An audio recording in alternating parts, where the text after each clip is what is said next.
சிந்து நதிக்கரையை நோக்கி செங்கிஸ்கான் வந்தடைந்ததற்கு பின்னால மிகப்பெரிய காரணம் ஒரு கொடூரமான துரோகமா இருந்துச்சு. ஆமா. ஆரம்பத்துல அவரு எல்லாரோடையும் போரிட்டு நாடுகள் எல்லாம் கைப்பற்றினதுக்கு அப்புறம் ஒரு கட்டத்துல அவரு வியாபாரம் மூலமா நம்மளுடைய மக்களுடைய பிணைப்ப வந்து அதிகப்படுத்தணும்னு விரும்பினாரு. அதனால என்ன பண்ணாரு, குவாரசம் அப்படிங்கிற ஒரு பேரரச ஆட்சி செய்த அலாவுதீன் முகமது அவர்களோட நட்ப வேண்டி சுமார் 450 தூதுவர்களான தன்னுடைய மக்கள வந்து அனுப்பி வைக்கிறாரு. 450 வணிகர்கள்.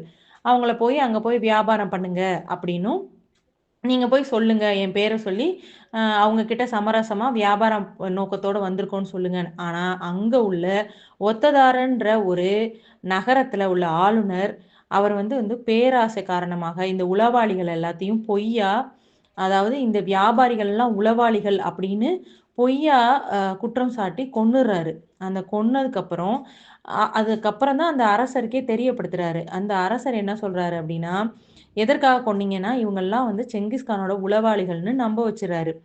அ இந்த விஷயம் வந்து காட்டுத்தீ போல பரவுது செங்கிஸ்கானுக்கு. 450 பேரு தன்னுடைய உறவினர்கள், மக்கள், வணிகர் பண்ணத்தானே அனுப்பிச்சு வச்சோம். ஆனா, இப்படி கொடூரமா கொன்னுட்டாய்ங்களே! அப்படின்னு அவரோட கோபம் உச்சகட்டத்துக்கு போகுது. அந்த நகரத்தையே நம்ம தும்சம் பண்ணணும்னு நெனைக்கிறாங்க. அவரோட கோபத்த வர்ணிக்கும்போது என்ன சொல்றாங்களாம், ஒரு சிங்கம் எப்படி கர்ஜிக்குமோ, அதுபோல வானத்த பார்த்து முழக்கமிட்டுட்டு, "நான் ஆரம்பிக்கல இத. ஆனா, நான் தான் முடிச்சு வைப்பேன்." அப்படின்னு சத்தியம் செஞ்சுட்டு கிளம்புறாராம் செங்கிஸ்கான்.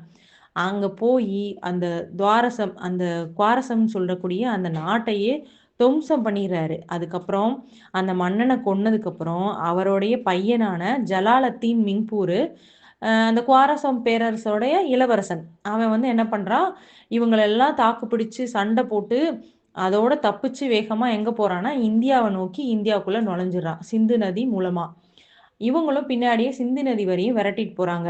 அதுக்கப்புறம் இந்தியாவ எப்படி செங்கிஸ்கான் விட்டாரு? அவரோட எதிரி இந்தியாவுக்குள்ள போயிருந்தா கூட, இந்தியாவ ஏன் அ போ இந்தியாவுக்குள்ள ஏன் போய் அவர் போர் பண்ணல? அப்படிங்கிறத இந்த இன்ட்ரஸ்டிங்கான ஸ்டோரி உங்களுக்கு தெரியணும்னா, நான் ஃபர்ஸ்ட் கமெண்ட்ல பின் பண்றேன். இத பத்தின முழு விவரத்தையும் அங்க நீங்க பார்த்து தெரிஞ்சுக்கலாம்.